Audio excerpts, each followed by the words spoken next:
आप सभी को संविधान दिवस की ढेर सारी मुबारकबाद। आज 26 नवंबर है। इस देश के इतिहास का एक शानदार दिन। We the people of India, इस टर्म को अगर आप समझते होंगे तो इसकी अहमियत को समझेंगे। ये देश सदियों पुराना है।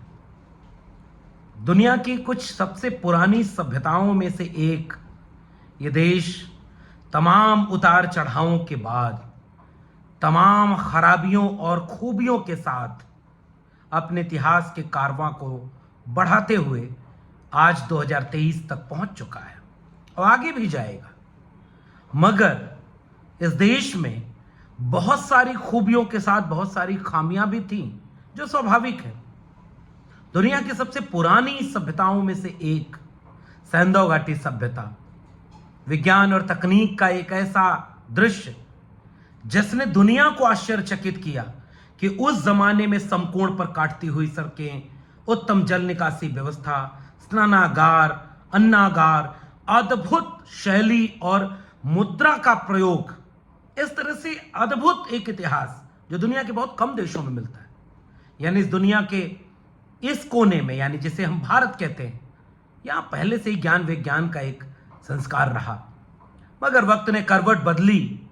फिर पता नहीं कैसे पक्के घरों और पक्की ईंटों और समकोण पर काटती सड़कों वाला इतिहास कच्ची झोपड़ियों तक आ गया, अंधकार तक आ गया।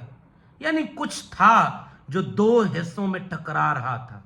एक वे लोग थे जो आगे बढ़ने के लिए विज्ञान, तकनीक, आविष्कार, शोध और अपने दिमाग से सभ्यता को नई ऊंचाइयां ले जाना चाह रहे थे, और दूसरे कुछ ऐसे लोग थे जो इसके काबिल नहीं थे। इतिहास में जब जो ताकतवर हुआ उसका नमूना इस देश में, दुनिया में, इतिहास में देखने को मिला। वक्त आगे बढ़ता है, गैर बराबरियां बढ़ती हैं, और उस समय इस देश में इंसान को इंसान से बांट दिया गया। उसके लिए एक व्यवस्था बनाई गई, जाति व्यवस्था। थोड़े से लोगों ने अपने को ऊपर रख करके इस व्यवस्था में ढेर सारे लोगों को पशुवत जीवन जीने पर मजबूर कर दिया। इंसान पैदा तो इंसान के रूप में होता था, मगर फिर उसे जातियों में, मजहबों में बांट करके उसे या तो बहुत ताकतवर बना दिया गया पैदा होते ही, या पैदा होते ही बहुत जलील करने के ओहदे तक छोड़ दिया गया।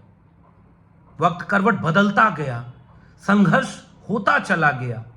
इंसान को इंसान के बराबर रखने का संघर्ष हजारों साल से इस देश में चलता चला आया है।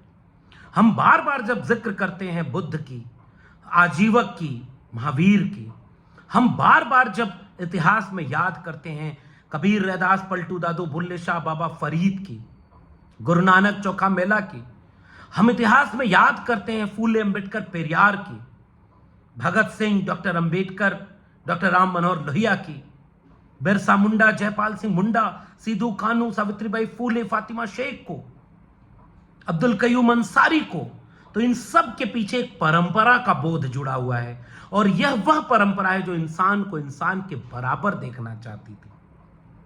मगर यह बहुत मुकम्मल तरीके से लागू नहीं हो पाया, या इसका कोई एक खाका जमीन पर नहीं उतर पा रहा था।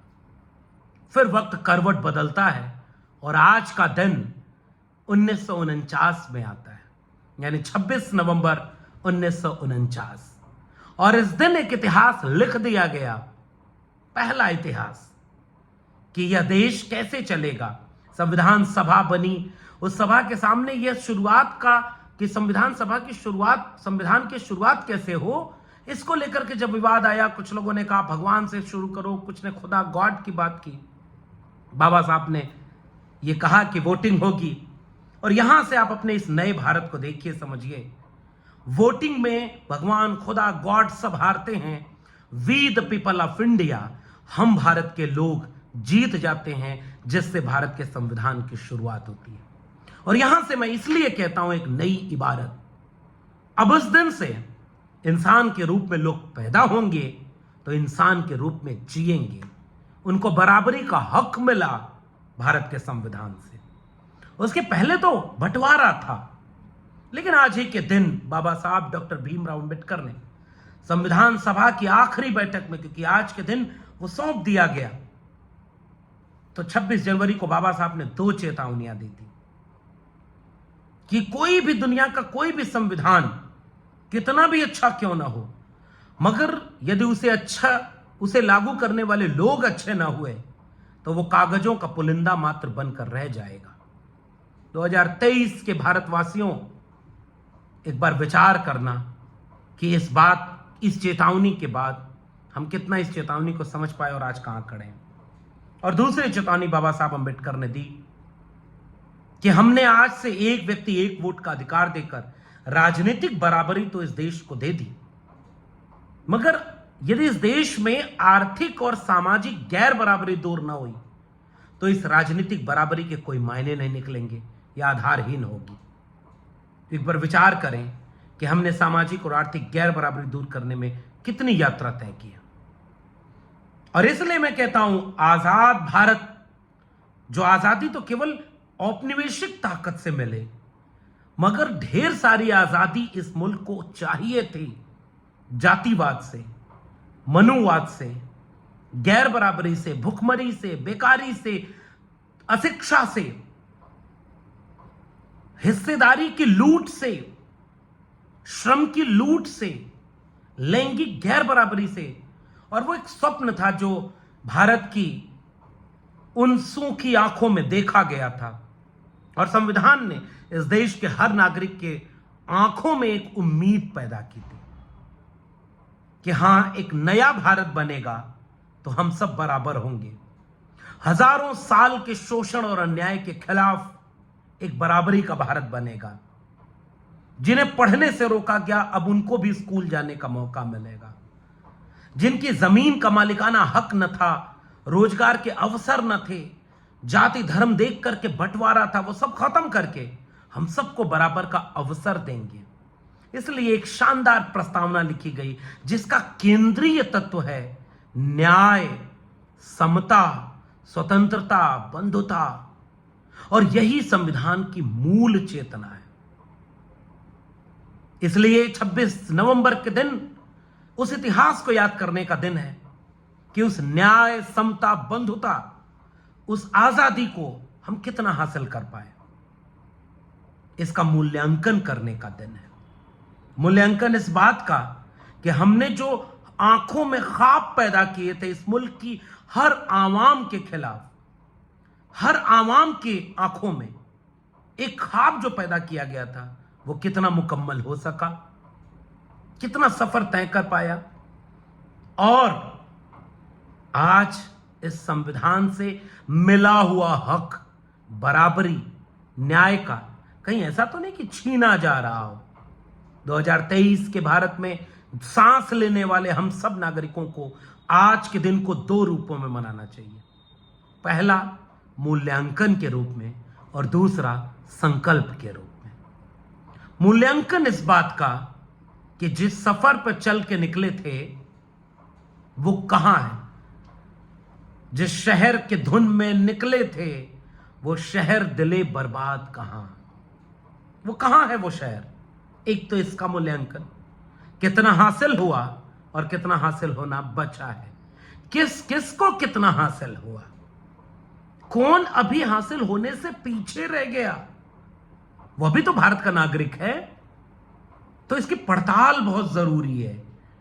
आजादी का अमृत काल चल रहा हो, दुनिया विकास के तमाम नए पैमाने पर आगे बढ़ती जा रही हो, तो एक देश की पहली चिंता यह होनी चाहिए कि आपके विकास की दौड़ में कोई पीछे तो नहीं रह गया, और अगर कोई पीछे रह गया तो वो कौन है, कितना पीछे रह गया, क्यों पीछे रह गया।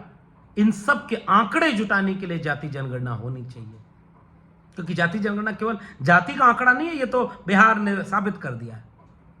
सारे दस्तावेज जुटाएं ताकि देश पहचान सके कि कहां कहां काम करना बाकी रह गया। तो मूल्यांकन का दिन है आज का। कितना इंसानियत में न्याय, समता, बंधुता हमने पहुंचा दी, उस आखिरी आदमी को पहचानने का दिन है। वो आखिरी पायदान पर खड़ा, वो आखिरी नागरिक इस देश का कैसा है आज के दिन।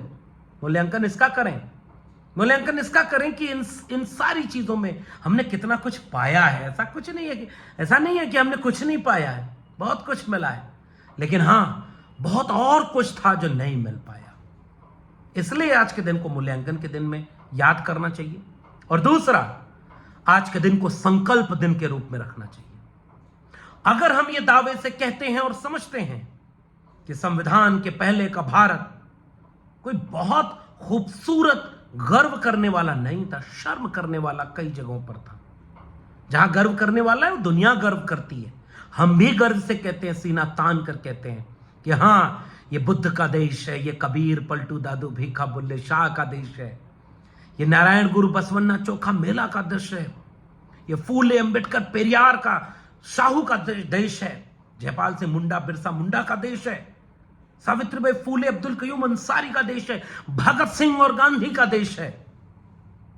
हम इस बात पर नाज करते हैं, अशफाकुल्ला खां का देश है, रोशन का देश है, लोहिया का देश है, मंडल और कांची राम का देश है, जगदेव बाबू राम स्वरूप का देश है। ये तो जहां नाज है उस पर नाज रहेगा।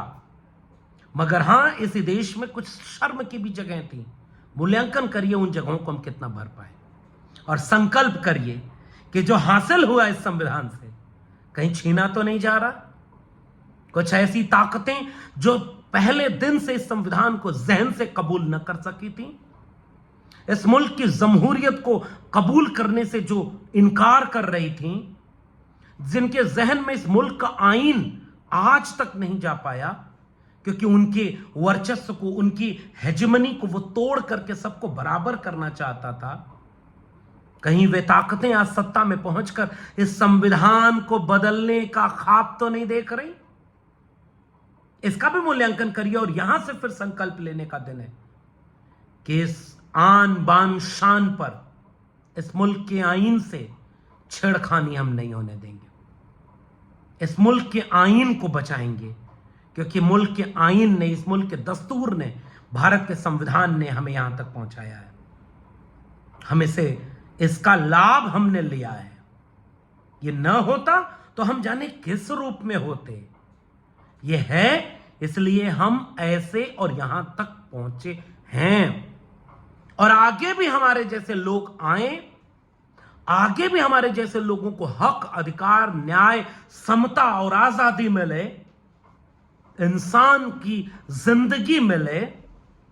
इसके लिए जरूरी है कि इस मुल्क के आईन को बदलने का ख्वाब देखने वालों को बदल दिया जाए, उन्हें सख्त पैगाम दिया जाए कि तुम्हारी पार्टी, तुम्हारे नेता, तुम्हारे लोग, तुम्हारे ख्वाब हम पूरे नहीं होने देंगे, क्योंकि तुम्हारे ख्वाब में गैर बराबरी है, हकमारी है, विषमता है, लड़ाई है, दंगे हैं। और मुल्क का आईन मोहब्बत से खाता है, मुल्क का आईन बराबरी से खाता है। इसलिए आज 26 नवंबर के दिन को संकल्प दिवस के रूप में भी मनाना होगा, क्योंकि अगर हमने इस संविधान का फायदा उठाया है, इसका लाभ हमें मिला है, तो हमारी जिम्मेदारी है कि हम इसके कर्ज को चुकाएं और पहचाने उन लोगों को जो इस मुल्क के आईन के खिलाफ खड़े हैं, जो इस मुल्क के दस्तूर को बदल देना चाहते हैं। वो इस मुल्क में गैर बराबरी और दंगे का माहौल बनाकर फिर से एक ऐसा भारत बनाना चाहते हैं जहां इंसान इंसान बराबर न हो, उन्हें उनकी जातियों से पहचाना जाए, उनके मजहब के नाम पर बांटा जाए, उनको गरीब को गरीब और अमीर को अमीर बनाया जाए, अशिक्षित को और बढ़ाया जाए, बेकारों की भीड़ तैयार कर दी जाए। और मुल्क का आईन कहता है नहीं, सब बराबर बना दिए जाएं। इसलिए we the people of India, हम भारत के लोग, आज के दिन को मूल्यांकन का दिन और संकल्प के दिन के रूप में बनाएं। आज शपथ लें कि हां, ये जो कर्ज हम पर मुहैया है, ये जो कर्ज हम पर आईन का है, इस कर्ज को हम चुकाएंगे और इसे एक खूबसूरत बगीचे की तरह सजाएंगे। जाने कितना लहू बहाकर, जाने कितनी कुर्बानियों के बाद, जाने कितने ख्वाबों को पूरा करने के लिए यह दिन देखा गया था। हमारी जिम्मेदारी है उन कुर्बानियों को जाया न होने दें। चंद रेवड़ियों के मुक्तली होकर, चंद वादों के, चंद झूठ के गिरफ्त में, आगोश में आकर, किसी बहकावे में आकर हम आने वाली पीढ़ियों के भविष्य को बर्बाद होने से बचा सके। वीरेन डंगवाल की कविता मुझे बड़ी प्रिय कविता, आएंगे उजले दिन, जरूर आएंगे। मैं नहीं तसल्ली झूठ मूठ की देता, हर सपने के पीछे सच्चाई होती है। हर दौर कभी तो खत्म हुआ ही करता है, हर मुश्किल कुछ तो राह दिखा ही देती है। अब तक चलकर आए हैं इतने लाख वर्ष, तो आगे भी चल करके ही हम जाएंगे। आएंगे उजले दिन, जरूर आएंगे। आप सबको संविधान दिवस की ढेर सारी मुबारकबाद, और पूरे मुल्क के आवाम से मेरा यही पैगाम है, संविधान है तो हम हैं, संविधान रहेगा तो हम रहेंगे। और संविधान के ऊपर आंख उठाकर देखने वालों को संविधान की भाषा में करारा जवाब मिलेगा। आप सबको संविधान दिवस की ढेर सारी मुबारकबाद। जय भीम, जय मंडल, जय संविधान, जोहार, इंकलाब जिंदाबाद।